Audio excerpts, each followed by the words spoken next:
بسم اللہ الرحمن الرحیم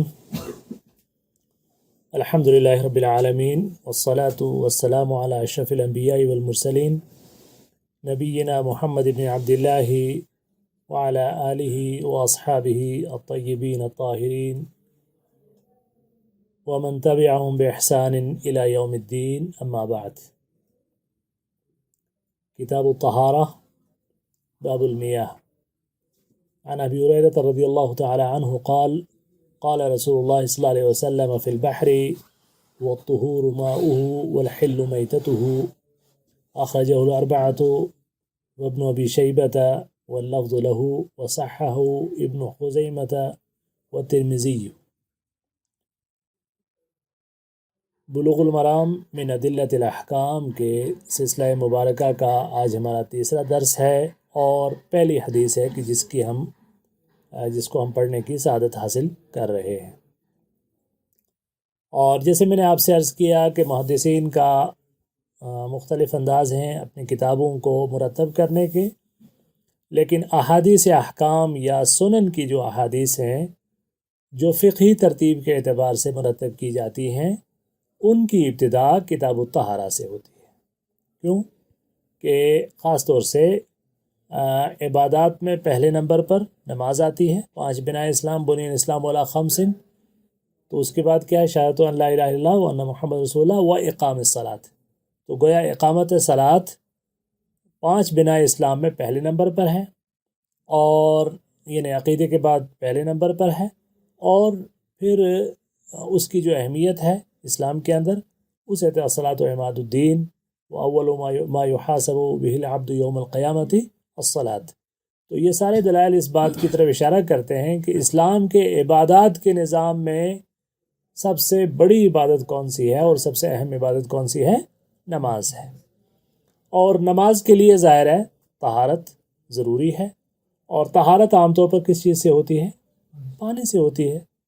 تو اس اعتبار سے یہ امام ابن حجر رحمہ اللہ کا تفقہ اور ان کی یہ ترتیب ہے کہ انہوں نے طہارت کے مسائل سے بات کی ابتدا کی ہے۔ تو کتاب الطہارہ، طہارت کی ابتدا کتاب۔ اچھا، کتاب کا لفظی معنی ہوتا ہے فرض کرنا یا جمع کرنا، فرض کرنا یا جمع کرنا۔ تو جس کسی ایک خاص مجموعے میں مضامین کے ایک سیٹ کو جمع کیا جائے تو اسے کیا کہا جاتا ہے؟ کتاب کہا جاتا ہے۔ اور کتاب کی نیچے جو ہے پھر باب ہوتا ہے۔ باب کہتے ہیں دروازے کو، گویا ایک خاص قسم کے مضامین کو کھولنے کا ایک دروازہ۔ اور پھر اس کے بعد بعض لوگ فصل، جیسے آپ نے دیکھا ہوگا مشکات المصابیح میں فصل کے اعتبار، فصل اول، فصل ثانی، فصل ثالث۔ تو فصل کے معنی ہوتا ہے الگ کرنا، جدا کرنا۔ تو 2 قسم کے مضامین کو ایک دوسرے سے الگ کرنا۔ اب سورت کیوں کہا جاتا ہے؟ قرآن کریم کے جو جز اجزاء ہیں، یا تو جز ہیں جس کو ہم پارہ کہتے ہیں، یا سورت ہے۔ سورت کا لفظی معنی کیا ہوتا ہے؟ وَضُرِبَ بَيْنُهُمْ بِسُورٍ لَهُ بَاطِنُهُ بَاطِنُهُ فِيهِ الرَّحْمَةُ وَظَاهِرُهُ مِنْ قِبَلِهِ الْعَذَابُ۔ تو سور کہتے ہیں دیوار کو، فصیل کو۔ تو گویا وہ ایک فصیل کہ جس کے اندر ایک خاص قسم کے احکامات اللہ تعالیٰ نے بیان کیے ہیں یا مضامین بیان کیے ہیں، تو اس کو سورت کہا جاتا ہے، ٹھیک ہے نا۔ تو یہاں پر باب، کتاب جو ہے، کتاب کا مطلب کیا ہوا؟ ایک خاص قسم کے مضامین کا مجموعہ، اور اس کے اندر پھر باب المیاہ، پانی کا باب، ٹھیک ہے۔ اب ماؤن عربی زبان میں پانی کو کہتے ہیں، اور ماء اس میں جنس ہے۔ ماء کیا ہے؟ اس میں جنس ہے، واحد کے لیے بھی استعمال ہوتا ہے اور جمع کے لیے بھی استعمال ہوتا ہے۔ تو پھر یہاں پر میاہ استعمال کیوں ہوا ہے؟ تو میاہ کا مطلب ہے کہ وہ مختلف پانی کے سورسز جو سمندر ہے، دریا ہے، کنواں ہیں، چشمہ ہیں، آسمانی بارشوں کا پانی ہے، جتنے قسم کے پانی ہو سکتے ہیں ان سب کے احکامات اس کے اندر بیان کیے گئے ہیں۔ اور راوی حدیث ہیں سیدنا ابو ہریرہ رضی اللہ تعالی عنہ، جو یہ سمجھ لیجئے جن کا اسم گرامی کیا ہے؟ کسی کو یاد ہے؟ ہاں بولیے۔ عبد الرحمن ابن صخر۔ اور یہ سب سے مکثرین فی الحدیث میں پہلا نمبر ہے ان کا۔ ان سے جو مرویات ہیں ان کی تعداد 5300 سے زیادہ ہے، یعنی 5300 کچھ ہے روایات ہیں جو ان سے، انہوں نے ایک بڑی عمر پائی اور اللہ تعالیٰ نے ان کو اس اللہ کے رسول صلی اللہ علیہ وسلم کی خصوصی دعا کے نتیجے میں یہ اس جو ہے علم حدیث کے لیے، احادیث رسول پاک صلی اللہ علیہ وسلم کے لیے اللہ تعالیٰ نے ان کے سینے کو محفوظ رکھا اور اس میں انہوں نے احادیث روایت کی۔ اور تو فرمایا قال، وہ کہتے ہیں عن کلمہ میں کیا سے، عن ابی ہریرہ تھا، یعنی ابو ہریرہ سے کیا ہے روایت ہے۔ قال، وہ فرماتے ہیں قال رسول اللہ صلی اللہ علیہ وسلم، رسول اللہ صلی اللہ علیہ وسلم نے فرمایا فی البحر، سمندر کے بارے میں، والطہور ماؤہ، وہ پاک ہے اس کا پانی، والحل میتتہ، اور حلال ہے اس کا مردار۔ اس کا پانی جو ہے وہ پاک ہے اور اس کا مردار حلال ہے۔ اصل میں یہ جو تفصیلی حدیث ہے مسند احمد کے اندر موجود ہے کہ جس کے اندر یہ ایک سوال کے جواب میں اللہ کے رسول صلی اللہ علیہ وسلم نے یہ بات بتائی ہے۔ بیک گراؤنڈ کیا ہے؟ قبیلہ مدلج کے ایک بزرگ جن کا نام عبداللہ تھا، اور جن کے بارے میں کہتے ہیں کہ وہ باضابطہ ان کا پیشہ ہی سمندر سے مچھلیاں پکڑنا تھا، اور وہ اللہ کے رسول صلی اللہ علیہ وسلم کے پاس تشریف لائے اور انہوں نے آپ سے سوال کیا کہ پانی جو سمندر کا پانی ہے اس کا کیا حکم ہے۔ تو انہوں نے تو پوچھا تھا کہ پانی حلال ہے، مطلب پاک ہے یا ناپاک ہے، تو اللہ کے رسول صلی اللہ علیہ وسلم نے نہ صرف یہ کہ ان کی اس بات کا جواب دیا بلکہ مزید بھی ایک اضافہ فرمایا۔ کیا فرمایا؟ ہوا طہور ماؤہ، اس کا پانی پاک ہے، والحل میتتہ، اور اس کا مردار حلال ہے۔ یعنی پانی کے اندر، سمندر کے اندر جو بھی مردار ہیں وہ حلال ہیں۔ مچھلی کی قسم کی 50 قسم کے جو جانور ہیں جو سمندر کے اندر پائے جاتے ہیں وہ سارے کے سارے حلال ہیں، لیکن ایک قید کے ساتھ، اور وہ قید بڑی اہم ہے۔ وہ یہ ہے کہ سمندر کے اندر پائے جانے والے جتنے جانور ہیں جو بحری جانور ہیں وہ سمندر میں ہی ہیبیٹیٹ کرتے ہیں۔ اگر وہ باہر نکل کے خشکی میں آتے ہی مر جائیں پانی کے بغیر، تب ان کا حکم سب کا حلت کا ہوگا، حلال ہونے کا ہوگا۔ اگر کوئی ایسا ہے کہ جو سمندر میں رہنے کے بعد وہ آ کے جو ہے کیا کہتے ہیں خشکی پہ بھی آرام فرماتا ہو، ہے نا، جیسے بہت سارے جانور ہوتے ہیں جو دھوپ میں بیٹھے رہتے ہیں وہ مرتے نہیں ہیں، تو وہ حلال نہیں ہے۔ جیسے مگرمچھ ہے، اس طرح کے بہت سارے جانور ہیں کہ جو سمندر کے اندر بھی رہتے ہیں اور خشکی کے اندر بھی رہتے ہیں، پانی نہ ملنے کی وجہ سے وہ مرتے نہیں ہیں، تو وہ حلال نہیں ہے، وہ حرام ہے۔ تو یہ ہے جو ہے کیا کہتے ہیں اس کو سمندر کے پانی کے سلسلے میں حکم۔ اگلی حدیث جو ہے، اب ایک چیز رہ گئی کہ طہارت کس چیز سے؟ طہارت جو ہے پاکیزگی، طہارت اصطلاحی طور پر کہتے ہیں حدث اصغر اور حدث اکبر کو زائل کرنا۔ حدث اصغر یا حدث اکبر کو زائل کرنا۔ حدث اصغر اور اکبر کیا ہے؟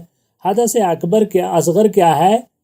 سبیلین سے نکلنے والی کوئی بھی چیز، مطلب انسان کے جو دو راستے ہیں، پیشاب کا اور پاخانہ کا، اس سے کوئی بھی چیز نکلتی ہے تو اس کے وہ اور کچھ دوسری چیزیں ہیں جو جیسے جو نواقض پہ ہم جب آئیں گے تو اس کی تفصیل ہوگی کون کون سی چیزیں وضو توڑنے والی ہیں۔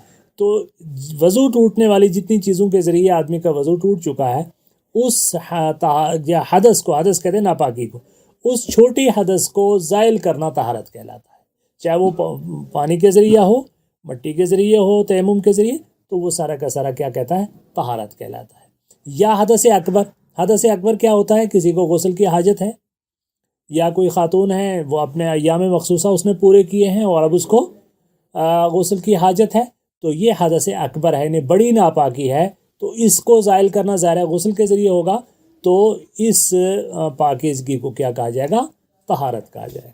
تو سمجھ گیا آپ طہارت کس کو کہتے ہیں؟ حدث اکبر یا حدث اصغر کو زائل کرنا طہارت کہلاتا ہے۔ دوسری حدیث، وعن ابی سعید الخدری رضی اللہ تعالی عنہ قال قال رسول اللہ صلی اللہ علیہ وسلم ان الماء طہور لا ينجسه شیء۔ حضرت ابو سعید خدری رضی اللہ تعالیٰ عنہ فرماتے ہیں کہ رسول کریم صلی اللہ علیہ وسلم نے فرمایا، یہ سعد ابن سنان ان کا نام ہے، کس کا؟ ابو سعید خدری رضی اللہ عنہ۔ وہ فرماتے ہیں کہ رسول کریم صلی اللہ علیہ وسلم نے فرمایا ان الماء طہور، بے شک پانی پاک ہے، لا ينجسه شیء، اسے کوئی چیز ناپاک نہیں کر سکتی، اس کو کوئی چیز ناپاک نہیں کر سکتی۔ لیکن یہ بات کوئی قاعدہ کلیہ یا قاعدہ عامہ نہیں ہے، اس کی قید اگلی، ایک ہوتا ہے مطلق اور ایک ہوتا ہے مقید۔ گویا یہ اطلاق ہے، اس اطلاق کی تقیید بعد والی حدیث سے ہوگی کہ اس میں کوئی کیا کہتے ہیں اس کو، کنڈیشنز اپلائی ہوتی ہیں کہ نہیں ہے، اور وہ جو کنڈیشنز اپلائی ہوں گی وہ دوسری حدیث کے اندر بیان ہوں گی۔ تو اس حدیث کے اندر اس کا بھی ایک پس منظر، اس کا بیک گراؤنڈ کیا ہے کہ مدینہ منورہ کے اندر ایک بستی تھی جس کو کہتے ہیں بنی ساعدہ کی بستی، اور ان کا ایک کنواں تھا بستی کا اپنا، جس کو بیر بضاعہ کہتے ہیں، بیر بضاعہ۔ اور اس کا اگر لوکیشن آپ جاننا چاہیں تو جن لوگوں کو اللہ تعالیٰ نے عمرے کا موقع دیا ہے وہ جا کے دیکھیں کہ جب آپ قبلہ کی طرف اپنا ہاتھ چہرہ کریں اور آپ کی دائیں جانب گویا باب السلام والے جانب تھوڑا سا پیچھے جا کر پچھلے والے کونے پہ جو صحن ہے، اس صحن میں وہ بستی پائی جاتی ہے۔ وہاں پر وہ جو ثقیفہ بنی ساعدہ ہے اس کے کچھ اثرات ابھی تک باقی ہیں، ابھی تک تو وہ باقی ہیں، پچھلے سال تک تھے، ہم نے دیکھے۔ البتہ یہ ہے کہ وہ کنواں ختم ہو کے وہ مسجد نبوی کے صحن میں شامل ہو چکا۔ اچھا، یہ بستی کا کنواں تھا اس طرح کا کہ کچھ زمین تھوڑی نشیبی اور اس طرح کی تھی کہ جب کبھی بارش یا تیز ہوا چلتی تو کچھ آس پاس کی گندگی بھی اڑ کے اس میں آ کے گر جاتی تھی، اور اس کے آس پاس کوئی ایسی منڈیر نہیں تھی کہ جو اس کو روکے۔ اب اس کے اندر بہت ہی گندی چیزیں بھی کئی مرتبہ پڑ گئیں، جیسے مردار کتا، اور خواتین کے جو کیا کہتے ہیں سینیٹری پیڈز تک جو ہے اس میں وہاں گرنے کا تذکرہ روایات میں آتا ہے۔ تو صحابہ کرام نے پوچھا اللہ کے رسول صلی اللہ علیہ وسلم، یہ جو بضاعہ کا پانی ہے اس کے بارے میں آپ کا کیا حکم ہے؟ تو آپ صلی اللہ علیہ وسلم نے کیا فرمایا کہ ہوا طہور، کیا ہے، ان الماء طہور، بے شک پانی، ان الماء طہور، بے شک پانی پاک ہے، لا ینجسہ شیء، اسے کوئی چیز ناپاک نہیں کر سکتی۔ بہرحال اس بیر بضاعہ پر بہت بڑی بحث ہے اہل فقہ کے ہاں، احناف کے ہاں، اہل الحدیث کے ہاں، اس حدیث کا فہم۔ پہلی بات آپ ذہن میں، ابھی کچھ عرصے پہلے کچھ ایسا مکالمہ جو مسلکی مکالمے ہوتے ہیں سیکٹیرین، اور اس میں ایک دوسرے کو نیچا دکھانے کی کوشش کی جاتی ہے، اس میں کسی نے کہا کہ یہ لوگ جو بہت زیادہ دعوے دار ہیں حدیث پر عمل کرنے کے، تو جاؤ اپنے کنویں میں یہ ساری گندگی چیزیں ڈالو، پھر اس کا پانی استعمال کرو، دیکھو بخاری کی حدیث ہے۔ تو گویا وہ ایک طرح سے حدیث کو کنٹراڈکٹ کرنے کے لیے بہت ہی بڑی بات کہہ دی گئی۔ اللہ تعالیٰ معاف کرے کہنے والوں کو اور ان کی اصلاح کرے۔ اصل میں ایسا نہیں تھا۔ مکہ مکرمہ میں، مدینہ منورہ میں جو پاکی اور صفائی کا معیار اللہ کے رسول صلی اللہ علیہ وسلم نے صحابہ کرام کے لیے متعین کیا تھا، اس میں یہ چیز بعید ہے کہ کوئی ایسا بستی کا کنواں ہو جس میں لوگ جا کے اتنی گندی چیزیں بھی ڈالتے ہوں اور پھر اس کا پانی بھی استعمال کرتے ہوں۔ تو پتہ یہ اچھا، اور جو لوگ مدینہ منورہ کے کلائمیٹ سے واقف ہیں وہ جانتے ہیں کہ وہاں بارش عام طور پر نہیں ہوتی، سال میں 1-2 بار بارش ہوتی ہے، عام طور پر سردی کے سیزن میں، اور جو ہوتی ہے وہ بہت سخت ہوتی ہے، مطلب تیز ہواؤں کے ساتھ، جھکڑ کے ساتھ، اور موسلا دھار بارش ہوتی ہے۔ تو ان بارشوں میں اس چیز کا بہت امکان ہوتا ہے کہ اس طرح کی واٹر باڈیز جو ہیں وہ پالیوٹ ہو جائیں۔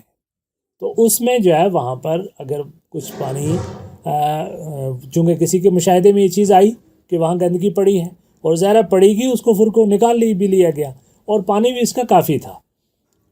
یہ 6 ہاتھ جو ہے وہ چوڑا کنواں تھا، 6 ہاتھ کنواں یہ چوڑا تھا، اور اس میں اگر کوئی آدمی کھڑا ہو تو پانی اس کے جو ہے یہ زیر ناف تک پانی پہنچ جاتا تھا۔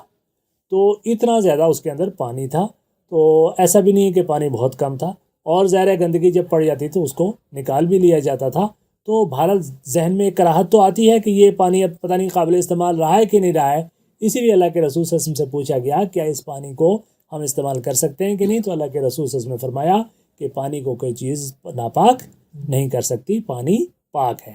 اب آگے جو ہے دوسری حضرت ابو امامہ باہلی رضی اللہ تعالیٰ عنہ کی جو روایت ہے اس پہ ہم جاتے ہیں، تو وہاں جا کے اس معاملے کی مزید وضاحت آ جاتی ہے۔ وہ کیا ہے؟